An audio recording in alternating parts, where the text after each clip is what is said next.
观众朋友们，大家好，欢迎收看由中国体育打造的世界杯球星专访节目《逐梦卡塔尔》。今天在我们的节目当中，非常荣幸地邀请到了葡萄牙前国脚努诺·戈麦斯。那么提到努诺·戈麦斯，我相信很多球迷都会想到他那一头飘逸的长发以及帅气的脸庞。他在球场上潇洒的身影，当时也是吸引了无数女球迷的目光。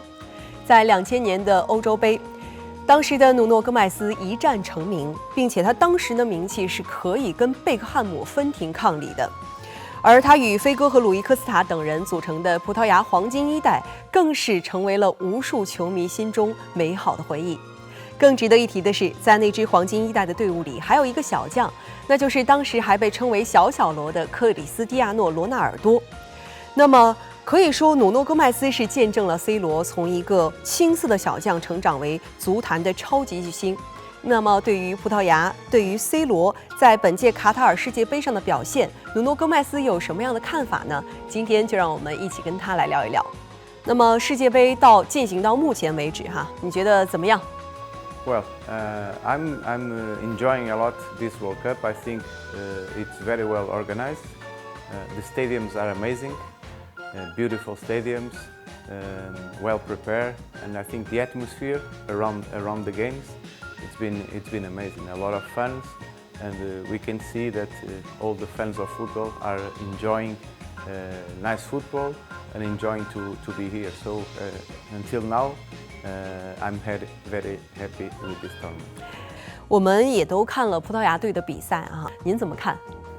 First of all, I must say we have an amazing team, an amazing group of players. If you look at individual, if you analyze all the players that the Portuguese national team has, we have a very strong team. We beat Ghana, and then we beat Uruguay. That was very good. I think Portugal fell asleep a little bit during the rest of the game, but in general, I'm happy with the Portuguese team.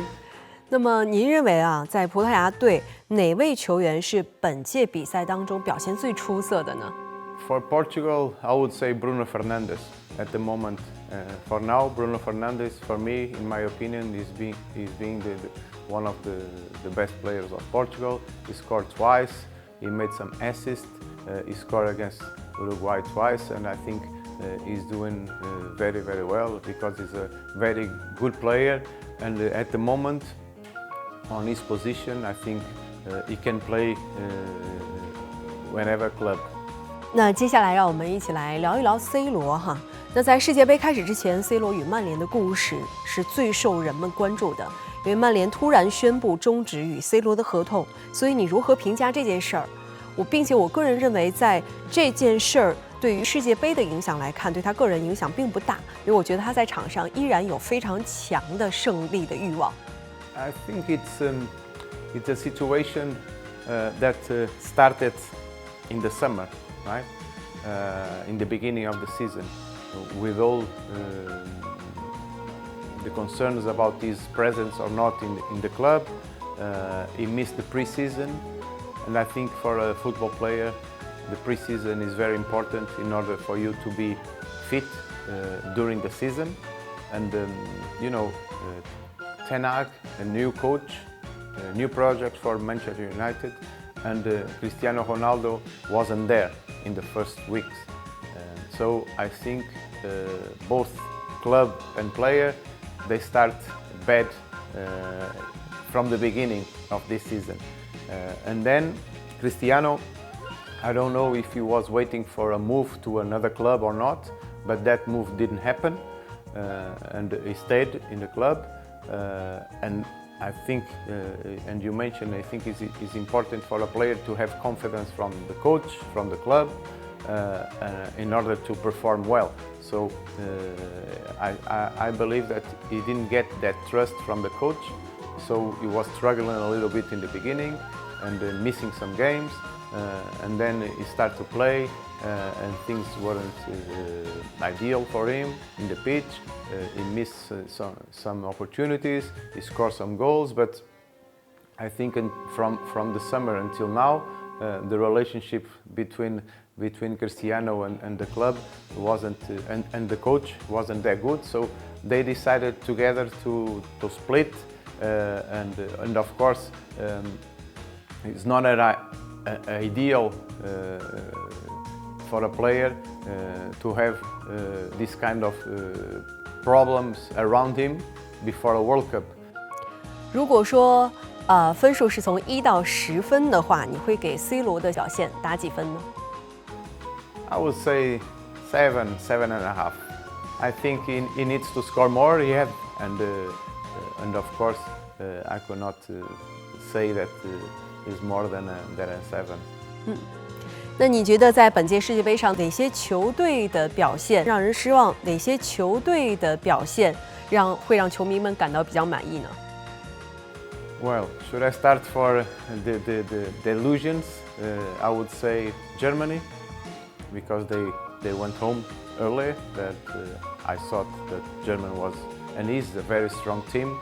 And if you look at the games of Germany, I think they played well, but I don't analyze, they win or lose. No, I look at the game, and for example against Japan, they played for around 60, 70 minutes, very good, but then they suffer and they lost.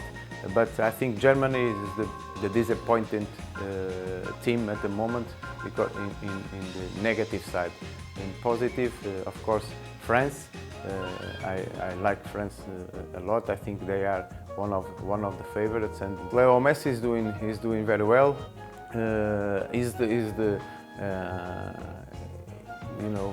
number 10 of Argentina. Is the one that all the Argentina fans are expecting him to decide. They start in a wrong way, losing the first game against Saudi Arabia. That was a big surprise. But after that, I think they are improving a lot, and they are with self-confidence.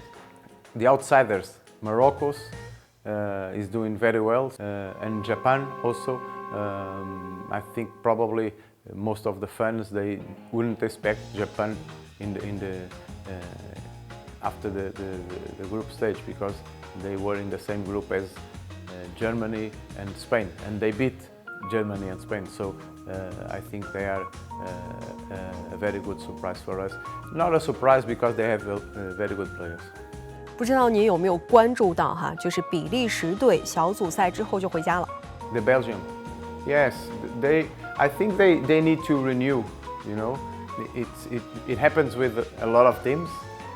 In my opinion, the coach is very good, Roberto Martinez, and I think he made some choices to bring some players to the World Cup. Some players that gave him a lot during the last years. So I think he was on bet with them. So he took the players that he knew from the past, that they were good, and of course they are still good. But in terms of physical conditions, they are not at the top at the moment, because there's no miracles. We getting older. So some of the players, I will not call them older, but they are not the same that they used to be at 4 or 8 years ago. And this coach Roberto Martinez is with these players working for so long. And I think he took some of the players that gave him so much in the past. So it took them again. But I think they need to renew, because they are doing an amazing job in terms of general development, youth football, for example, and they are very good in development. And this team that now is finishing the generation. They started 10 years ago or 15 years ago with a lot of new ideas that help also to develop the football all over Europe. 在本届的世界杯上，日本和韩国作为代表亚洲的球队，表现是非常的引人注目。如何评价他们的表现呢？ Yeah, they are doing very well. They are doing very well. Korea has a Portuguese coach, Paulo Bento. He used to coach Portuguese national team. He's doing very well. Korea has good players. They are developed his football for so long, and I think they are in a stage that they can compete with the biggest teams. And also Japan. Japan is doing amazing. They have a lot of good players. Some of them they are working also and play in Europe, and I think for them it's also important to compete in a higher level, and it gives them the strength and the confidence that they need. They know now that they are capable to beat other teams in Europe or any kind of team in the world. So I'm enjoying a lot Korea and Japan teams because they are very focused on the task, and then they have very good players with very good technical skills. 那么在你看来，亚洲球队和欧洲球队之间的差距是不是在逐渐缩小呢？ I would say yes. I would say yes because there's a lot of talent, first of all, and I think these countries find the way in order to develop better the talent that they always had. So I think the difference and the gap between Europe and Asia is getting smaller. Yes. 接下来我们也来聊一聊 VR 的问题哈。你如何评价 VR 在本届世界杯上的使用？有些人说 VR 会让比赛变得更加公平了，但是也有些人认为 VR 存在问题。所以我想知道你对 VR 的看法。I think it's all about also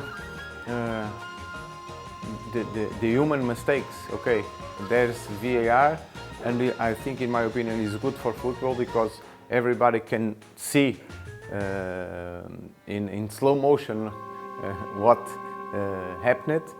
But then it's up to us humans to decide, and like if you are a referee, sometimes you judge bad, you judge good, but I think it's about human mistakes.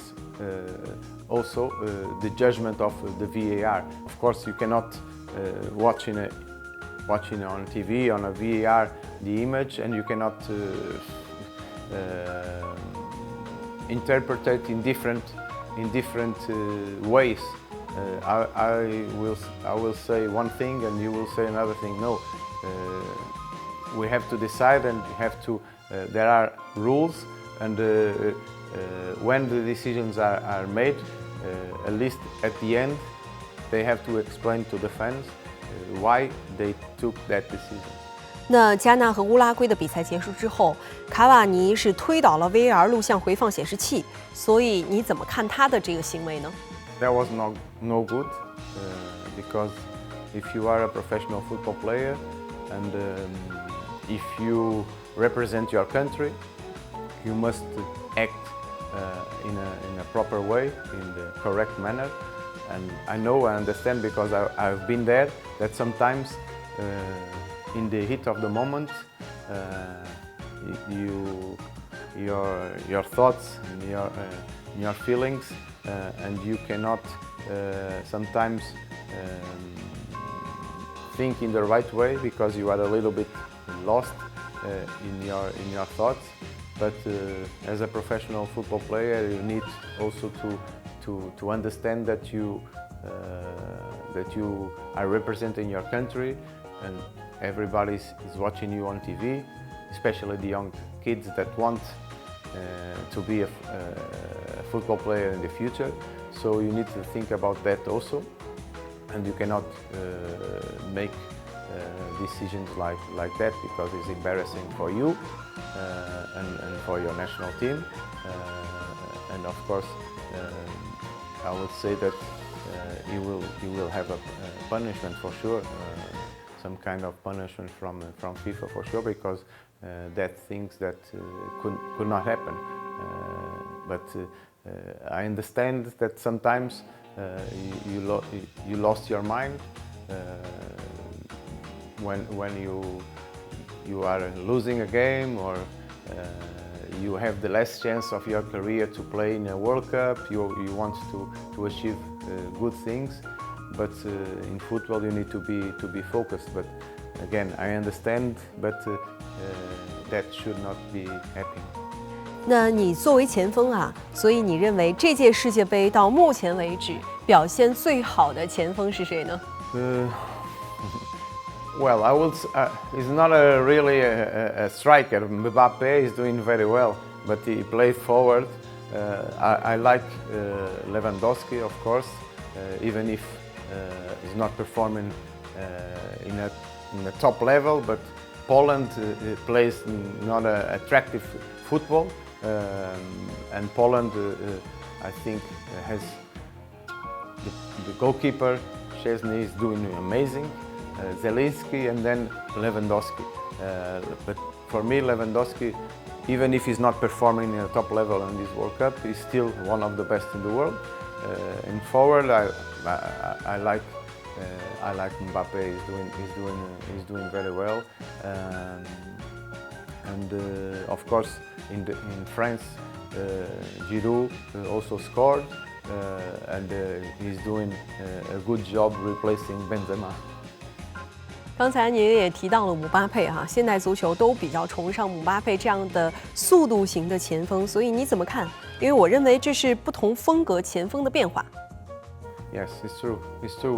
We can watch and see some different styles of play and also styles of players playing from midfielder forward.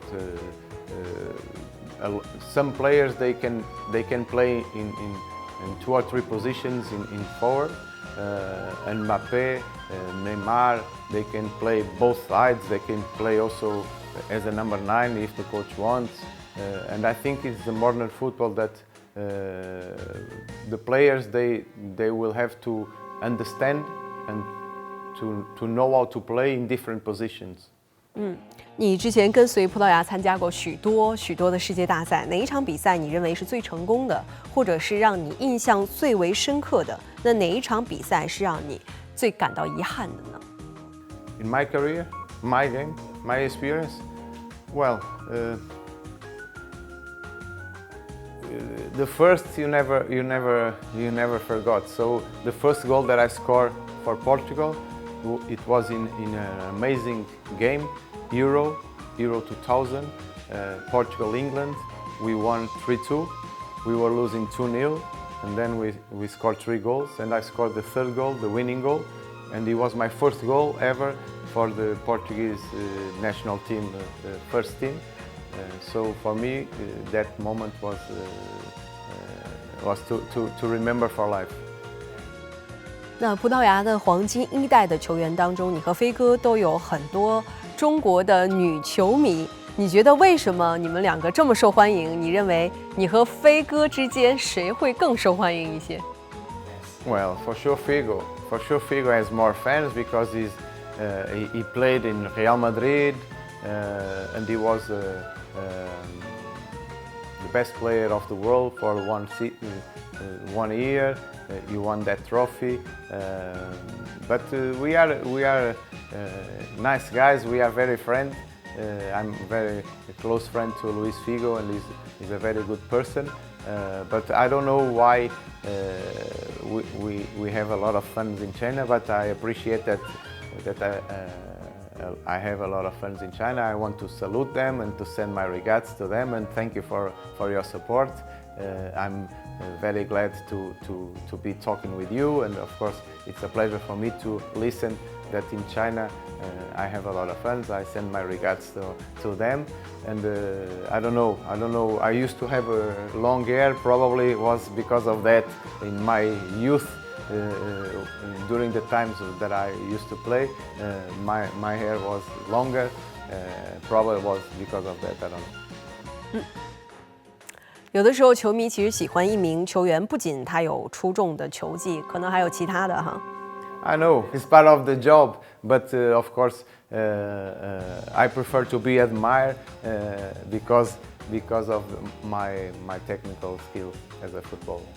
你的前队友保罗·索萨曾在中超执教，一些葡萄牙的球员也都曾在中超效力，比如说若泽·丰特。近些年，中国和葡萄牙足球领域的交往也是比较密切的，所以能不能谈谈你对中国足球的印象呢？ Yes, it's improved and also a lot. It's funny because when was it? 1 year ago, during COVID time, here in Qatar, I watched 2 games of China. China played here the qualification for Asian Cup, I think, because I have a friend that plays for China, Yu Dabao. I don't know if he's still playing, but at that time he was here, Yu Dabao. He played for Benfica. I think it's good for your league to have good players such as José Fonte that used to play there, and of course the coach Paulo Bento that is also my friend that we used to play in national team together. He's a very good coach. 那刚才呢，你也提到了于大宝，其实他最早踢的是前锋。那你在卡塔尔看他比赛的时候，他应该是改踢中后卫了，会不会觉得有点奇怪？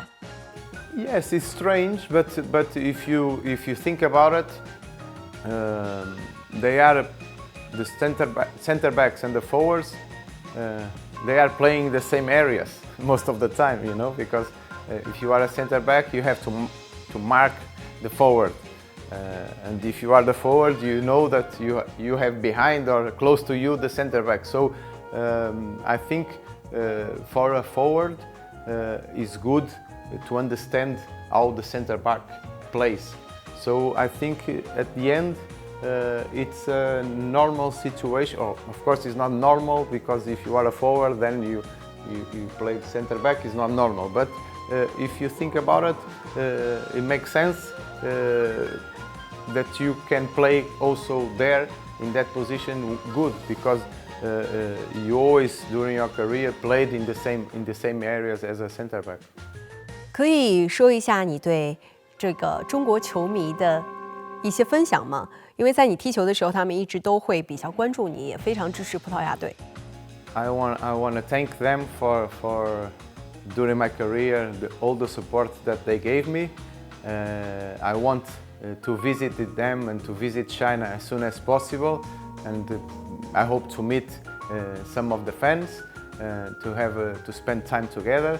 And again, thank you for everything, and I hope to see you soon, my friends. 好的，非常感谢戈麦斯先生参与到我们的采访。其实从刚才跟他的这个聊天当中，我们可以看出他对本次葡萄牙在世界杯上的成绩还是有点遗憾的，并且他也认为 C 罗还是有一定的这个可以提升的空间，并且让我比较意外的是，他对亚洲足球，甚至是对中国足球还是有一定的了解，并且对日本和韩国的足球比较推崇，甚至他还跟我们的这个球员于大宝是好朋友。所以希望下一次我们可以邀请努诺·戈麦斯早点的来中国看一看，一起和他面对面的聊一聊。好的，那我们本期的节目就是这样，非常感谢大家的收看，让我们下期节目再见。